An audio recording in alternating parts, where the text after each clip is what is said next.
어디서라는 질문에 어떻게라고 답하는 당신에게라는 제목으로 하나님 말씀 증거하도록 하겠습니다. 우리 지난 시간에 평생을 고생하던 병으로 고생하던 한 영혼을 주님께서 고쳐주신, 회복시켜주시는 기적이 일어나는 사건을 함께 보았습니다. 그러나 그 자리에는 감사와 기쁨만 가득했던 것은 아니죠. 예수님의 그 선하신 행동에 차갑게 그리고 날카롭게 날선 분노를 가지고서 예수님이 하신 일들을 바라보는 사람들이 있었습니다. 누구죠? 유대인들이었습니다. 안식일에 병자를 고치신 예수님을 율법을 어긴 자라고 해서 죽이려고 합니다. 그런데 그들의 분노에 기름을 붓는 사건이 또 있었죠. 예수님께서 내가 하나님의 아들이고 하나님과 동등되다라고 말씀하시는 그 사건이 그들을 더욱 분노하게 했습니다. 반드시 죽여야 될 사람이 되었던 것입니다. 그 순간부터 그들에게는 예수님이 정말 메시아인가? 그런 질문은 더 이상 아무런 의미가 없어지는 거예요.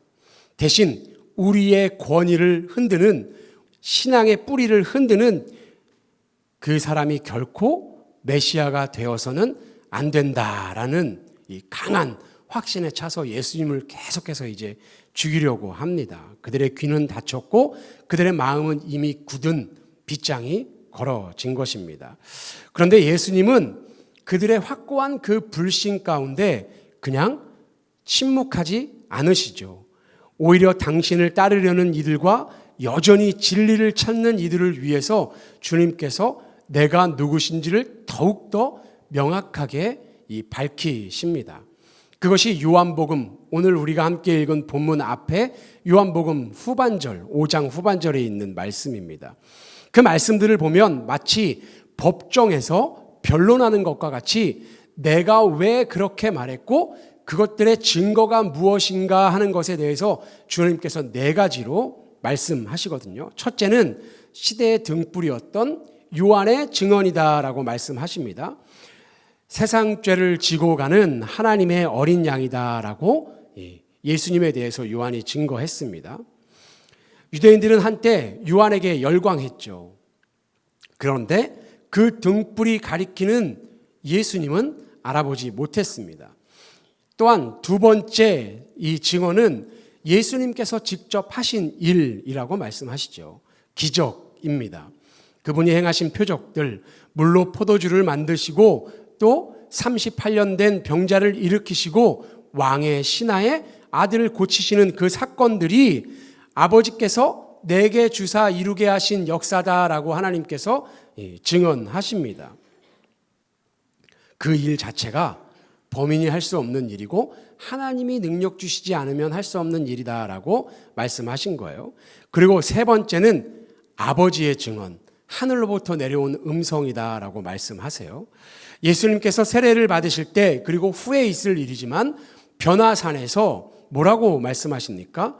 성령이 비둘기같이 내리며 이는 내 사랑하는 아들이요 내 기뻐하는 자다라고 하늘에서 선포를 하십니다. 하나님이 증언해 주셨다라는 거예요. 그럼에도 그들은 그 음성을 듣고선도 깨닫지 못합니다. 그리고 네 번째가 뭐죠? 그들이 그의 손에 들면서 날마다 자랑 삼아 이야기하는 성경 하나님의 말씀이더라는 거예요. 너희가 성경에서 영생을 얻는 줄 생각하고 성경을 연구하거니와 이 성경은 곧 내게 대하여 증언하는 것이라 라고 말씀하십니다. 성경의 주인이신 예수님이 눈앞에 있음에도 불구하고 성경 구절 속에서 길을 잃고 헤매고 있는 그들에게 던지시는 말씀입니다. 이처럼 명백한 증거들이 무려 4개나 있음에도 그들이 예수님을 믿지 못하는 이유는 무엇인가? 예수님께서 그 이유에 대해서도 명확하게 말씀해 주시거든요. 우리 PPT를 잠깐 볼까요? 4가지 말씀에서 그들이 왜 예수님을 믿지 못하는지에 대해서 명확하게 나오고 있습니다. 첫 번째는 38절, 그 말씀이 너희 속에 거하지 않는다라는 거예요. 그리고 두 번째는 42절, 하나님을 사랑하는 것이 너희 속에 없기 때문이다. 그리고 44절, 너희가 서로 영광을 취하기 때문인데 그리고 45절 너희가 고발하는 이가 있으니 곧 너희가 그토록 바라는 모세이다 말씀하시는 거예요. 성경을 열심히 보고 지식을 채우지만 말씀이 없기 때문에 그 중심 속에서 그 말씀이 자라지 않는다라는 거예요. 왜 자라지 않는가? 너희가 너희의 영광을 서로 취하기 위해서 성경 말씀을 상고하고 연구하기 때문이다. 그러나 너희가 그토록 자랑하는 모세의 율법이 너희를 고발할 것이다. 왜요? 그 모세의 율법이 가리키는 것은 예수 그리스도이기 때문입니다. 5장 46절에 보면 모세가 내게 대하여 기록하였음이라. 그런데 모세가 그 기록한 목적을 알지 못하고 그 과정만 바라보면서 율법에 붙들려 사는 너희들아, 너희는 결국 모세의 율법에 의해서 고발당할 것이다 라고 말씀하고 있는 거예요. 그들의 머릿속엔 뭐가 가득합니까? 지식이 가득합니다. 그런데 그 지식이 생명의 열매가 되어서 열매 맺지 못하니까 덧없는 신앙생활, 그것이 된 것입니다. 이처럼 팽팽한 불신과 거절의 한복판에서 요한복음은 예루살렘 종교 지도자들, 그들을 떠나서 이제 광야로 나아가시는 예수님을 비춰보고 있습니다.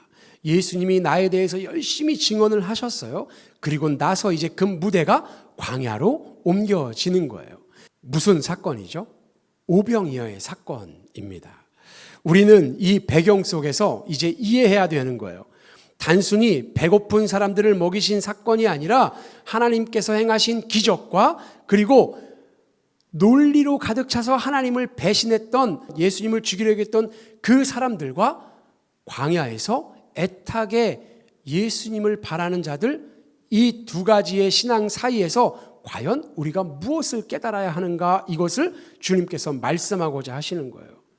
그 결론은 뭐냐면요, 결국 내가 누구인지 너희는 똑똑히 보고 알아야 한다라는 거거든요. 유대 지도자들은 수많은 증거 앞에서도 눈을 감았다면 이제 광야에 모인 제자들과 무리들은 자신 앞에서 펼쳐지는 기적들을 바라보면서 어떤 반응을 보이는가, 이것을 통해서 우리의 신앙이 점검되어지길 바랍니다. 6장으로 넘어오면 그 후에라고 말씀이 시작되거든요. 그런데 영어 성경을 보니까 sometime after this라고 이야기합니다. 그러니까 그 일이 있은 후에 어느 때인가라고 나오는 거예요. 이것이 왜 중요하냐면 예수님 앞에서 무려 5천 명이나 모여 있기 때문이에요. 그런데 예수님께서 보여주신 그 기적의 사건들이 수많이 일어난 다음에 6개월이나 1년 정도가 지난 어느 시점입니다. 만약에 초막절이었다면 한 6개월 정도가 지났고요. 6월절이었다면 1년이 지난 후라는 거예요. 그러니까 그 시간 동안에 예수님이 행하신 기적의 사건들이 온 유대에 퍼지기 시작했다. 그래서 이제 예수님이 가는 곳마다 사람들이 모이기 시작했다라는 거예요. 그리고 지금 이곳에서는 무려 광야에 5천 명이나 모여 있다라고 말씀하고 있는 것입니다. 이게 뭐가 중요한가? 큰 무리가 무엇을 보고 따라왔느냐 하는 거죠. 마태복음 14장 21절을 보니까 먹은 사람이 예수님의 기적의 떡과 그 물고기를 먹은 사람이 어린이 외에 5천 명이나 되었더라라고 나와요. 그러니까 요한복음은 5천 명 정도로 설명하는데 다른 성경들을 보면 어린아이와 여자까지 해서 무려 몇 명? 10,000명 이상이 그곳에서 모여 있다라는 거예요. 그 사이 예수님에게 어마어마하게 많은 사람들이 열광하기 시작했습니다. 예수님을 메시아라고 생각하면서 따라오기 시작했다라는 거예요. 예수님의 명성이 얼마나 급하게, 얼마나 빠르게 퍼져나가 있었는지를 알 수 있는 대목이 그 후에라는 거예요. 그런데 그들이 열광하는 이유에 대해서 또 성경이 콕 찝고 있죠. 2절 하반절에 표적을 보았습니다 라고 말하고 있다는 거예요. 이번 주에는 언급하지 않지만 그렇게 예수님을 열광하며 예수님이 어디로 가든지 따라갔던 그 사람들이요, 오늘 본문 다음 절인 14절을 보면 그 사람들이 예수께서 행하신 이 표적을 보고 말하되 이는 참으로 세상에 오실 그 선지자라 하더라. 이렇게 고백하던 이들이 예수님이 나는 생명의 떡이다 라고 말씀하시는 그 순간 다 떠나가는 것을 볼 수 있거든요. 예수님을 믿었다 라고 이야기하는데 예수님이 진리를 말씀하시자 떠나는 사람들, 그 사람들은 성경을 뭐라고 말합니까? 무리라고 말합니다. 믿지만, 모여들지만 그들은 그저 무리일 뿐이라는 거예요. 절대 제자의 삶 가운데로 들어갈 수 없는 그 사람들을 주님은 무리다, 요한은 무리다라고 이렇게 설명합니다. 그 많은 무리가 모여서 말씀을 들었습니다. 그 가운데 이제 사람들이 허기지기 시작해요. 예수님께서 빌립에게 물으십니다. 5절입니다. 우리가 어디서 떡을 사서 이 사람들에게 먹이겠느냐라고 예수님께서 물으세요. 여러분, 그 수많은 제자들 중에 왜 빌립이었을까? 지금 예수님과 제자들이 가고 계신 곳이, 그러니까 디베랴 바다 건너편은 베세다입니다. 2장을 보면, 요한복음 2장을 보면 빌립의 고향이 어디죠? 베세다라는 거예요. 그러니까 그 지역을 가장 잘 알고 있는 사람이 빌립일 것입니다. 그래서 빌립에게 물으시는 거예요.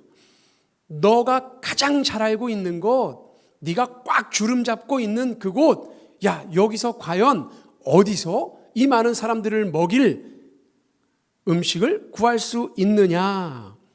빌립아, 여기는 어디서 먹는 게 제일 좋아? 라고 물으시는 것 같아요. 요즘 말로 하면 뭐예요? 빌립아, 어디가 제일 맛집이야? 뭐 이 정도로 우리가 받아들이면 될 것 같습니다. 그런데 6절을 보니까 예수님께서 정말 궁금해서 하시는 질문이 아니라 빌립을 시험하고자 하심이라라고 말씀하고 계세요. 이미 어떻게 할지 다 알고 계셨다라는 거죠. 여러분, 이게 무슨 말입니까? 예수님께서는 제자들이 해결할 수 없는 질문, 해결할 수 없는 문제를 내어놓고 계시다라는 거예요. 이 문제는 시험이더라는 것입니다. 오병이어의 사건은 우리의 삶 속에서 우리가 가장 잘 알고 있는 그것으로도 해결할 수 없는 그 문제를 만났을 때 우리의 힘과 능력으로는 도저히 해결할 수 없는 그 문제 앞에 마주했을 때 우리의 능력의 한계가 끝나는 그 지점에서 하나님의 역사가 어떻게 시작되는지를 주님께서 보여주고자 하시는 것이다 라는 거예요. 야, 너 이 문제 앞에서 어떻게 할 수 있어? 이렇게 떠보는 게 아니라 네가 만난 그 문제 뒤에 있는 하나님을 바라봐라고 말씀하고 계신다라는 거예요. 이 말씀은 오늘 우리에게도 동일하게 적용되는 것 같아요. 우리의 인생을 살아가면서 수많은 필요를 만납니다. 그리고 더 많은 문제들을 만나게 됩니다. 여러분, 우리는 그 어려움과 문제 앞에서, 그 필요 앞에서 어떻게 반응하고 있느냐는 거예요. 우리 주 안은 뭐가 필요해요? 그럼 어떻게 합니까? 어떻게 해요? 포기해요? 엄마 아빠한테 말한대요. 요즘은 용돈을 주기 시작했거든요. 그랬더니요, 뭐만 하면 됐어요. 내 용돈으로 사면 돼요. 이러더라고요. 그 용돈 떨어졌을 때 그 뒤에 있는 아빠 엄마가 그제서야 보일 거예요. 그 어려움을 만날 때 우리는 어떻게 생각하고 어떻게 해결해 나가는가 하는 거예요. 어려움을 만나면 우리는 당연하다는 듯이 뭐예요? 내가 가진 것에 먼저 주목합니다. 내가 가진 부족함에 고정돼요. 그게 인간입니다. 그러나 이 이야기의 핵심은 우리가 가진 것으로 무엇을 할 수 있는가, 그것을 따져보는 이성과 논리의 시험이 아니라 예수님은 누구신가라는 시험이거든요. 이건 우리의 오늘 설교의 제목과 똑같아요. 어디서라고 묻는데 어떻게 라고 생각하고 답하고 있는 것입니다. 예수님의 질문에 빌립은 현재의 상황과 처지를 굉장히 이성적으로 파악하고 계산적으로 정확하게 짚어내는 문제 제기를 다시 주님께 드립니다. 각 사람에게 조금씩 받게 할지라도 200데나리온의 떡이 부족합니다라는 거예요. 맞죠? 여러분, 1만 명이 넘는 사람들에게 떡과 물고기를 조금씩 나눠주려면 여러분 얼마나 많은 음식이 필요하겠습니까? 당시에 하루의 품값이 1데나리온이에요. 그러니까 빌립이 말한 200데나리온은 한 노동자의 8개월치 품삯과 같습니다. 저희가 공사를 하면서 이 사람들을 좀 만나보니까 요즘 시대에 우리가 살아가는 시대에 하루 품값이 16만 원이더라고요. 그렇게 하루를 이렇게 일하시는 분들이 16만 원 정도를 받아요. 그러니까 200데나리온이면요 3,200만 원인 거예요. 3,200만 원이 어디 있겠습니까? 더 문제는요, 아마 이 광야보다 우리가 사는 이 지역 송우리가 더 발달되고 좋을 거예요. 음식을 그 순간 1만 명이 먹을 음식을 도대체 어디서 구하겠어요? 그러니까 예수님이 하시는 이 질문은 말도 안 되는 질문인 것입니다. 빵 하나씩만, 소보로 빵 하나씩만 줘도 1만 명은 먹일 수 없습니다. 이 빌립의 대답은 굉장히 이성적이고 정확한 대답입니다. 결국은 불가능합니다라는 거죠. 이것은 가능하지만 저것은 불가능합니다. 주님, 이것은 됩니다. 그런데 저것은 안 됩니다. 이성적으로 판단하고 주님 앞에 대답을 내어놓는 거예요.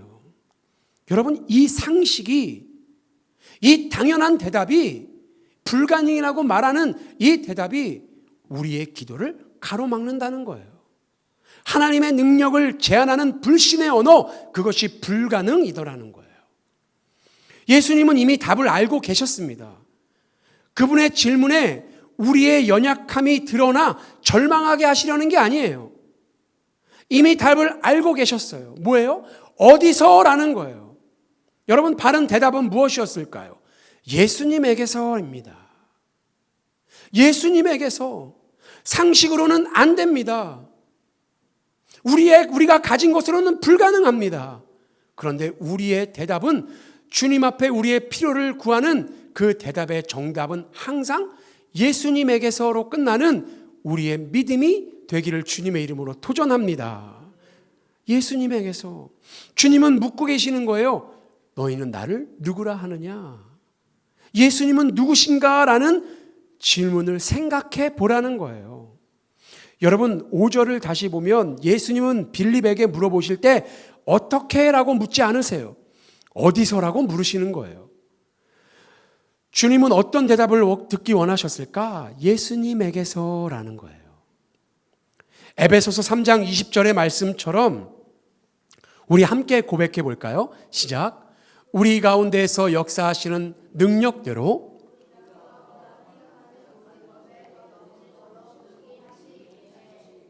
아멘. 우리가 구하거나 생각하는 모든 것에 더 넘치도록 능히 하실 이 누구입니까? 예수 그리스도입니다. 예수님인 줄 믿으시기 바랍니다. 주님은 하나님이세요. 주님이 원하시면, 주님이 말씀하시면 무엇이든지 가능합니다. 이것이 정답이더라는 거예요.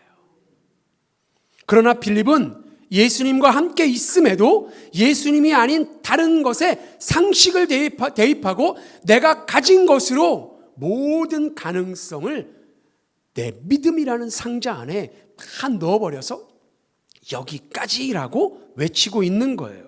주님 앞에 불평하고 불만을 쏟아놓고 있는 거예요. 그가 무엇을 경험했습니까? 물이 포도주가 되는 기적을 경험했습니다.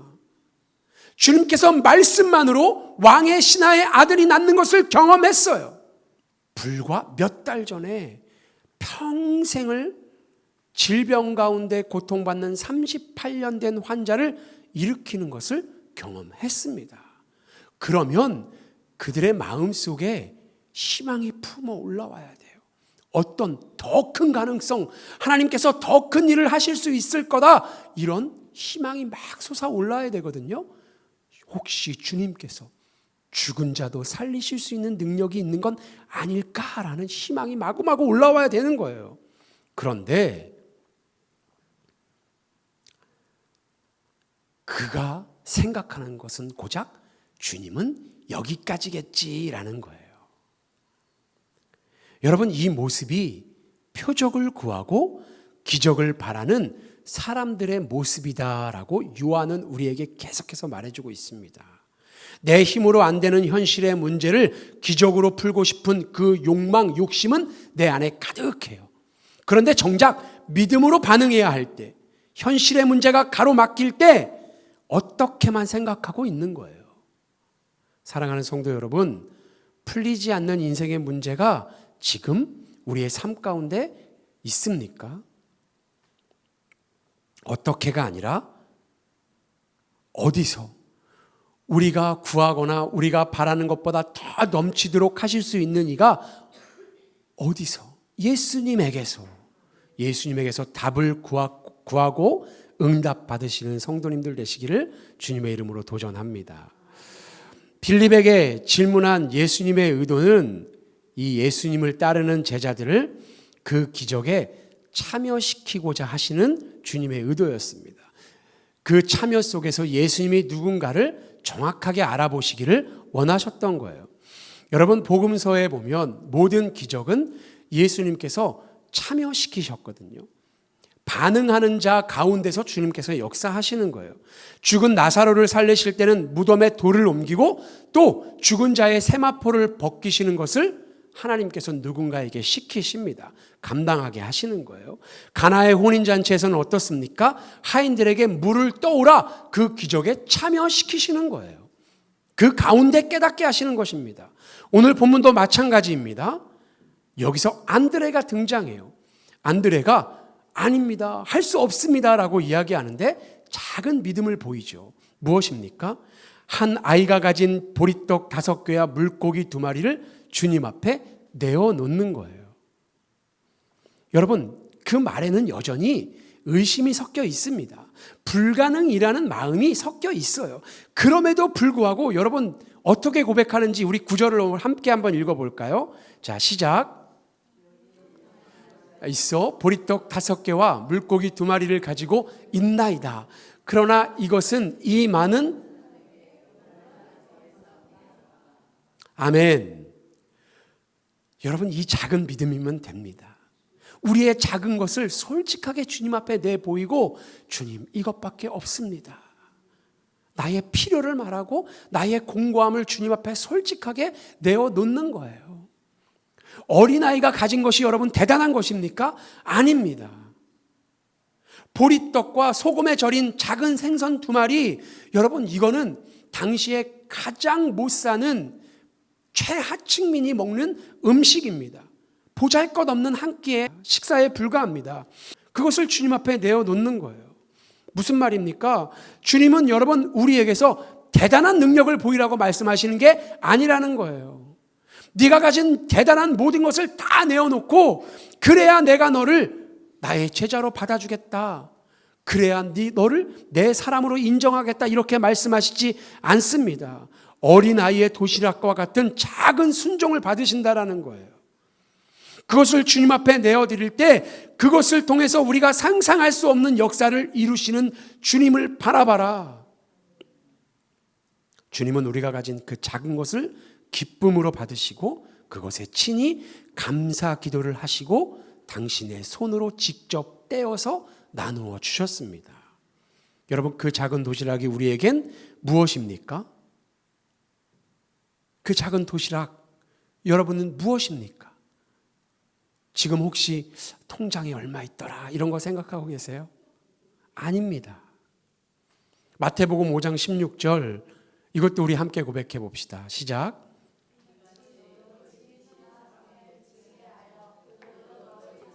시를 보고 하늘에 계신 너희 아버지께 영광을 돌리게 하라. 아멘. 이것이 우리가 가지고 있는 작은 것입니다. 우리의 순종으로 하나님께 영광 돌리는 거예요. 무엇으로요? 그저 내가 할 수 있는 착한 행실로 이 땅에 살아가는 수많은 예수님을 모르고 살아가는, 십자가 없이 살아가는 사람들에게 내가 그리스도인답게 살아가는 그것, 그 순종으로 주님께서 열매 맺게 하실 줄 여러분 믿으시기 바랍니다. 이 모든 기적의 시작점이 뭐였어요? 계산이 아니라 긍휼이었습니다. 같은 사건을 기록한 마가는 이렇게 말하고 있거든요. 예수께서 나오사 큰 무리를 보시고 목자 없는 양 같음을 인하여 불쌍히 여기사라고 기록하고 있습니다. 그 사랑과 긍휼이 불가능을 가능으로 바꾸는 동력이 되었다라는 거예요. 주님은 항상 사랑과 긍휼 가운데 기적을 베푸시거든요. 결과는 놀랍죠. 빌립은 조금씩이라도 주기 어렵다라고 계산했지만 예수님은 모든 사람이 원하는 대로 배불리 먹게 하셨다라는 거예요. 여기서 여러분 인색함이 있습니까? 없습니다. 부족함이 있습니까? 없습니다. 여러분 이게 하나님 나라입니다. 언제나 차고 넘치는 풍성함의 하나님 나라. 우리가 착한 행실로 인하여 우리가 이 풍족함을 저 주님 오시는 마지막 날 천국에서 누리겠지만 오늘을 살아가는 하루하루도 천국되어 누리게 될 줄 여러분 믿으시기 바랍니다. 우리는 그저 주님께 받은 사랑대로 전하며 살아가면 된다는 거예요. 그럼 우리 삶에 주님께서 열매 맺게 하실 것입니다. 더 나아가서 주님이 어떻게 하셨어요? 예수님께서 남은 조각을 거두게 하셨고 그 결과 12바구니가 가득 찼더라라고 말합니다. 여러분 이 12바구니는 이 기적에 동참한 제자들이 하나님의 풍성함을 두 눈으로 목격하고 손으로 만지고 기억하게 하기 위한 살아있는 증거더라는 거예요.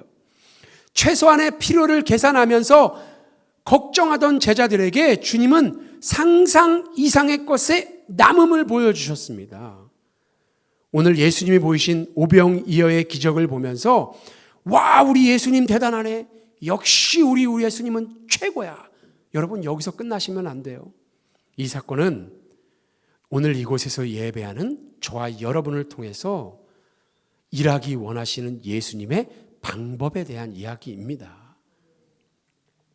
우리는 믿음으로 반응해야 될 그 믿음의 순간에 빌립처럼 계산하면서 불가능만을 말하고 있지는 않은가? 주님이 오늘 우리에게 물으세요. 아니면 안드레처럼 반신반의하지만 그래도 말씀대로 따라보자. 그 전에 있었던 수많은 기적의 사건들을 기억하며 안 될지도 모르지만 될 수도 있다는 믿음을 가지고 살아가는 점오의 믿음. 아니면 이름도 언급되지 않은 아이이지만 순종으로 내가 가진 것을 모두 다 주님 앞에 드리는 아이의 믿음. 중요한 것은요, 내 힘으로 이것이 가능한가? 여기서만 멈추는 것이 아니라 그 결론이 불가능이야 그게 아니라 그리스도께서 나를 통해 무엇을 하실 수 있을까를 고민한다는 거예요. 우리의 계산과 염려를 내려놓고 전능하신 주님의 이름 앞에 선포하는 거예요. 주님 하실 수 있습니다. 나의 약함을 강함으로 바꿔 주님의 영광 되어지는 상황으로 역전시켜 주옵소서. 이 선포가 주님이 우리를 통해 일하실 근거가 되는 줄 믿습니다. 야고보서 1장 6절에서 8절을 보면 여러분 이렇게 고백하고 있어요. 오직 믿음으로 구하고 조금도 의심하지 말라. 의심하는 자는 마치 바람에 밀려 요동하는 바다 물결 같으니 이런 사람은 무엇이든지 주께 얻기를 생각하지 말라. 두 마음을 품어 모든 일에 정함이 없는 자로다라고 말씀하고 계세요. 오늘도 누군가의 작은 믿음과 순종을 사용하시어서 굶주린 영혼들을 당신의 생명의 말씀으로 배불리 먹이기 원하시는 주님의 역사는 여러분 지금도 계속되고 있습니다. 우리가 그 역사에 동참하는 성도가 되기를 원합니다. 기왕이면 의심하며 내놓지 않고 내가 나의 행실로 인하여 주님의 영광 받으십니다. 확신에 차서 복음을 전하는 저와 여러분이 되기를 주님의 이름으로 축원합니다. 기도하겠습니다. 주님, 우리의 한계를 넘어 역사하시는 무한하신 주님의 능력을 보게 하심에 감사합니다. 굶주린 자들을 버려두지 않으시고 생명의 떡이 되시는 주님을 바라보며 내 안에 작은 믿음으로 순종할 수 있는 믿음의 씨앗이 떨어지게 하심에 감사드립니다. 때로는 빌립처럼 우리의 이성과 계산 안에서 나의 약한 믿음 가운데 주님의 능력을 가두려 하고 나의 좁은 시야로 불가능이라 말하며 이건 주님도 할 수 없어 라고 말했던 나의 부정한 입술을 이 시간 씻겨 주옵소서. 하나님의 일에 동참하지 못했던 약한 믿음을 용서하여 주옵소서. 오늘 말씀을 듣고 깨달은 우리가 주님의 손에 들린 보잘것없는 보리떡 5개와 물고기 2마리를 보며 절망하고 있는 인생이 아니라 그것을 기꺼이 주님 손에 내어드리는 순종으로 하나님이 하시는 기이한 일들을 바라보며 주님께 영광 돌릴 수 있는 믿음의 사람들로 이 마지막 때를 살아가게 하여 주옵소서. 우리의 작은 헌신을 통해 주님이 하시는 일들을 날마다 경험하며 그 일들을 전하는 증인의 삶을 살게 하실 줄 믿으며 살아계신 우리 주 예수 그리스도의 이름으로 기도합니다. 아멘.